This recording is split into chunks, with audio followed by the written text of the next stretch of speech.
يعني أنا صراحة مستغرب شديد الاستغراب.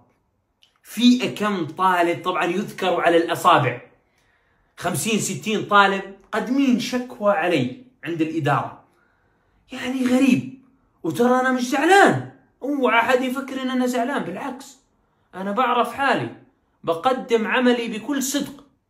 ولكن يا جماعة أنا مقصر معكم، أنا يا بالله على حد يجي أنا مقصر معكم. خالد أنا مقصر معك، أنت قدمت شكوى علي. طيب أنا نفسي واحد من اللي شكوا علي يقوم هسه هون يرفع إصبعه، والله ما بعمل له إشي، بس بدي أفهم هل أنا مقصر؟